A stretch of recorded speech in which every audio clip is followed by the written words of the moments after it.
Assalamualaikum warahmatullahi wabarakatuh. Hai semuanya, perkenalkan nama saya Rizwana Agneta dengan NIM P01720325067. Saya dari program studi Sarjana Terapan Keperawatan dan Pendidikan Profesi kelas 1B Poltekkes Kabupaten Bengkulu. Di sini saya akan memaparkan materi terkait studi anatomi manusia. Baiklah, materi pertama yang akan disampaikan yaitu apa sih yang dimaksud dengan anatomi? Anatomi adalah ilmu yang mempelajari bentuk, ukuran, posisi, dan hubungan antar berbagai bagian tubuh seperti tulang, otot, organ, dan juga sistem organ. Kemudian, bidang anatomi. Bidang anatomi adalah bidang hipotesis yang digunakan untuk menggambarkan lokasi struktur dalam anatomi manusia. Mereka diterapkan pada tubuh manusia dalam posisi anatomi. Pertama yaitu adalah bidang sagital. Bidang sagital adalah bidang vertikal yang menembus tubuh secara membujur. Bidang ini membagi tubuh menjadi bagian kiri dan juga kanan, seperti yang tertera pada gambar. Yang kedua, bidang koronal. Bidang koronal merupakan bidang vertikal yang juga melalui tubuh secara memanjang, namun tegak lurus pada sudut siku-siku terhadap bidang sagital. Membagi tubuh menjadi bagian depan atau anterior dan bagian belakang atau posterior. Yang ketiga, bidang transversal. Bidang transversal adalah bidang horizontal yang tegak lurus terhadap bidang sagital dan koronal, serta sejajar dengan permukaan tanah. Membagi tubuh menjadi bagian atas atau superior dan bagian bawah inferior. Selanjutnya adalah posisi anatomi. Posisi anatomi adalah posisi standar tubuh manusia yang digunakan sebagai acuan dalam menggambarkan lokasi atau arah struktur tubuh. Struktur tubuhnya, ciri-cirinya: yang pertama, tubuh berdiri tegak lurus atau erect. Yang kedua, kepala menghadap ke depan. Yang ketiga, mata menghadap lurus ke depan. Yang keempat, lengan berada di sisi tubuh.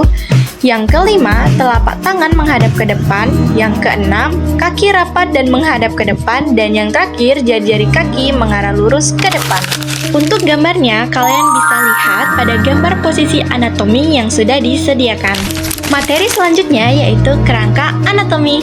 Kerangka manusia adalah susunan tulang yang berjumlah sekitar 206 pada orang dewasa. Kerangka ini memberikan bentuk, dukungan, dan perlindungan bagi tubuh serta memungkinkan pergerakan.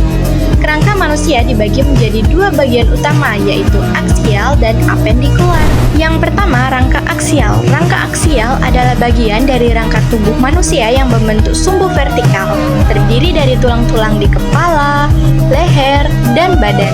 Rangka ini berfungsi untuk melindungi organ vital dan menopang postur tubuh agar tetap tegak. Rangka aksial terdiri dari skull, ossicles, hip bone, rib cage, dan vertebral column atau spine.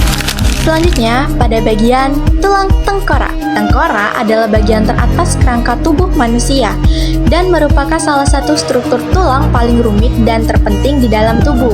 Meskipun paling dikenal untuk melindungi otak, tengkorak juga berfungsi lebih dari itu. Tulang tengkorak terdiri dari parietal bone, sphenoid bone, frontal bone, ethmoid bone, nasal bone, lacrimal bone, maxilla, zygomatic bone, mandible, zygomatic process, styloid process, temporal bone, and occipital bone.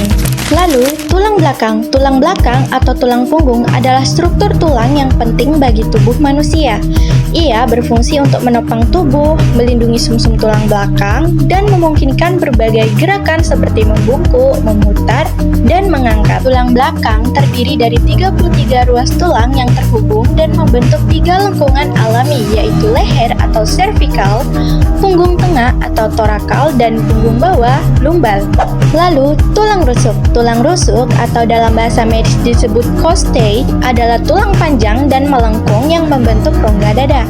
Tulang ini melindungi organ-organ vital seperti jantung dan paru-paru, serta berperan dalam proses pernapasan. Manusia memiliki 12 pasang tulang rusuk. Totalnya ada 24 tulang. Itu tertera dari thoracic spine, clavicle, scapula, sternum, costal cartilage, true ribs, false ribs, dan floating ribs. Kemudian, tulang dada. Tulang dada atau sternum adalah tulang pipih yang terletak di tengah dada bagian depan. Tulang ini melindungi organ-organ vital seperti jantung dan paru-paru serta terhubung dengan tulang rusuk. Anatominya sendiri terdiri dari clavicle, manubrium, body, dan xiphoid process. Lalu, rangka apendikular. Rangka apendikular adalah bagian dari kerangka manusia yang terdiri dari anggota gerak atas, lengan dan tangan, dan anggota gerak bawah, kaki dan panggul. Rangka ini juga mencakup gelang bahu, scapula dan clavicula, dan gelang panggul, tulang usus, tulang duduk, dan tulang kemaluan. Pada anggota gerak atas itu terdiri dari lengan yang terdiri dari tulang lengan atas, humerus, tulang pengumpil atau radius, dan tulang hasta atau ulna. Lalu, pergelangan tangan terdiri dari tulang-tulang karpal atau pergelangan tangan, dan bagian tangan terdiri dari tulang-tulang metakarpal, telapak tangan, dan tulang-tulang falang atau jari tangan. Seperti yang tertera pada gambar, terdapat scapula, clavicle, acromioclavicular joint, humerus, glenohumeral joint, arm, elbow joint, radius, ulna, proximal radio-ulnar joint, distal radio-ulnar joint, forearm, wrist joint, midcarpal joint, hand, carpometacarpal joint, metacarpophalangeal joint, interphalangeal joint, phalange, metacarpus, carpus. Lalu, anggota gerak bawah terdiri dari paha yang terdiri dari tulang paha atau femur, lalu kaki yang terdiri dari tulang kering atau tibia, tulang betis atau fibula, tulang pergelangan kaki atau tarsal, tulang telapak kaki metatarsal, dan tulang jari kaki atau falang. Seperti yang tertera pada gambar, anggota bagian bawah terdiri dari acetabulum, head of femur, neck, greater trochanter, lesser trochanter, femur, patella, medial condyle, tibia, head of fibula, fibula, 7 tarsals, 5 metatarsals, and 40 phalanges. Selanjutnya, gelang bahu. Gelang bahu adalah struktur tulang pada kerangka anggota tubuh yang menghubungkan lengan dengan badan. Pada manusia, gelang bahu terdiri dari tulang selangka atau clavicula dan tulang belikat atau scapula. Gelang bahu memungkinkan pergerakan lengan dan memberikan stabilitas pada persendian bahu. Dan yang terakhir adalah gelang panggul. Gelang panggul terdiri dari tulang osos atau lium, yaitu bagian terbesar dari gelang panggul.